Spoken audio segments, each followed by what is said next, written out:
again could be pretty potent that we'll be tracking later on tonight. Yeah, you're right. Now, I want to show you the temperatures very quickly because that's where we're seeing these 70s and talking about the instability in the atmosphere. We use temperatures and dew points as a good measure of that and a good indicator. So when we see the warmer air, that means the air is buoyant. We've got 70 degrees in Gadsden, even at this hour, still close to 80 degrees in Tuscaloosa. A few spots where the atmosphere may not be quite as ripe. It's a bit cooler. Hamilton's at 64. Their temperatures didn't quite rebound quite like other parts of the state did. Look at Clanton sitting at 78 degrees. So there's a lot of untapped energy in southeast Alabama right now. And I also want to mention those dew point values. Don't talk about these very often. Generally, we talk about these in the summertime when it's just hot and humid and steamy and it gives our feels like temperatures to egregious numbers. But for today, looking at mid to upper 60s and low 70 dew point values again this hour of the night. And considering we had a dry start this morning, dew points went from the 50s to the 70s fast. So we saw a quick turnaround in how that atmosphere responded and it really rebounded. So we're still seeing some pretty rich dew point temperatures, which this is a good indicator of how much water is in the atmosphere. And that is, again, something that feeds these storms. So the threats for today continue to be high winds being our greatest threat. We've shown you some of those wind speeds on our velocity product, 70, 80 mile per hour winds. Tornadoes still highly likely. We've been tracking them all afternoon. We've talked about some large hail, and there's areas where we could still be dealing with some localized flooding in some spots. So, you know, a lot of things to keep in mind today. We'll go back to the maps now as we look at our potential for these severe storms. Again, those tornado warnings beginning to expand over many parts of central Alabama and now East Alabama, emerging east of I-65, now tracking up Interstate 59. So Reese City all the way over towards Powell. And again, we're getting into the northern part of Cherokee County with Cedar Bluff, the city of Center, and heavy rainfall there. Want to show you our storm relative velocity because as we talked about before, there's a couple of areas of rotation that could be of interest with this particular system. One close to Reese City, we can see that moving towards Center, and that's where you see these brighter colors on your map here. And your storm team, the velocity basically is a way that we can see the spin in the atmosphere without talking about all of the rain. So the reflectivity shows us where the rain is falling, how hard that rain is falling, and that radar will take shape a certain time that are indicators, but really it's the velocity that tells us where that spin is happening. So that's where we're looking at that. So one of those areas is up towards Albertville and Crossville. We'll let our Huntsville station take some of the northern fringe once it gets towards Gunnersville. But for us, it's Reese City, it's Gadsden, Center, and Cedar Bluff. And that's where we're going to be tracking the greatest threat for some of these little areas of rotation. But notice where you see the little green and the red kind of embedded together. That's where we would likely see this rotation. And as mentioned before, it looks like there's just some small little areas of spin up within this particular storm system. One thing that I'm grateful to note today is that we do not have these long track tornadoes that they had in Mississippi. I mean, we're talking the difference of 90 to 100 miles, and that could have been us today.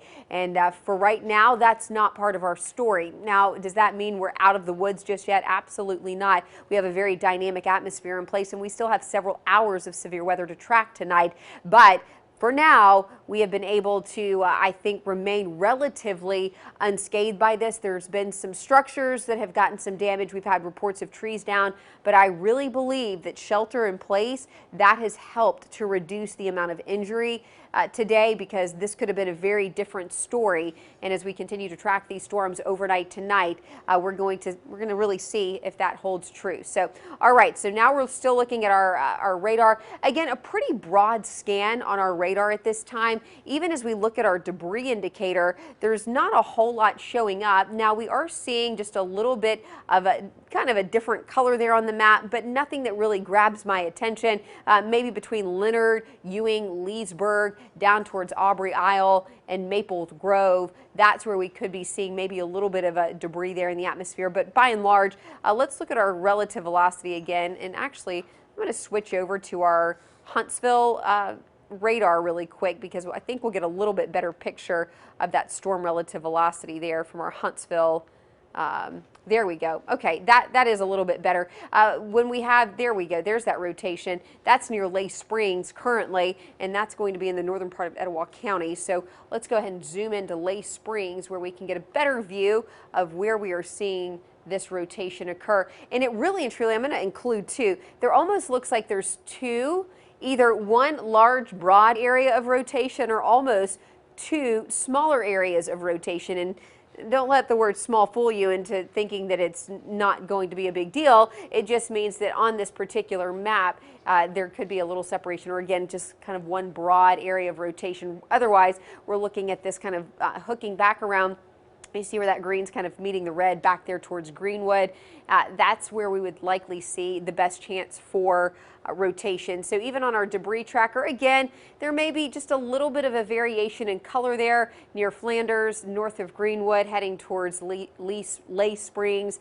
And then this is going to track into the northern part of Cherokee County. So zooming out, and if you're just joining us, maybe wondering why we're talking about Etowah County or where we're even talking about because we're zoomed so far in, here's a quick recap. We'll do a quick reset just to give everybody the benefit of knowing exactly where we are looking at these storms right now. So this is the situation across central Alabama at this time. We're looking at a lot of rainfall. This is now the heaviest rain, and the most active part of the storms are now lifting in to closer, well, they're moving into the Huntsville viewing market, but kind of the Tennessee Valley. So this will be northeast Alabama over towards Fort Payne. And then this is really what remains right now, but that's not the end of it, okay? So even though we've already had an active day of weather so far, it's not necessarily the end of our storms as they sit right now. And here's why. We're looking at these storms tonight as we look at our, I want to look at our national radar, because this takes us back into Mississippi, and this is where we can actually get an idea of what's going on the radar. Disregard how crazy it looks in Alabama. This is a composite radar, but here's what we're looking at.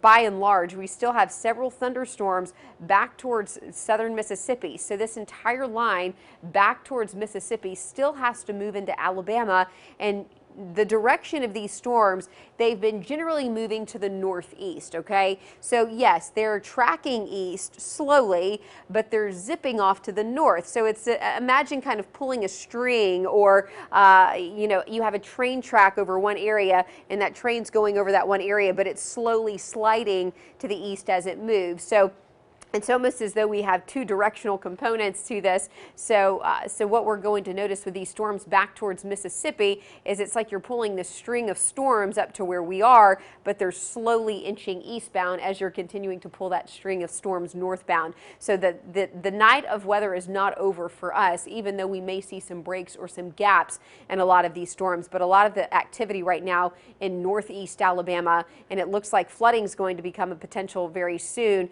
as these rain showers are really soaking parts of East Mississippi. We'll send it to the Weather Center.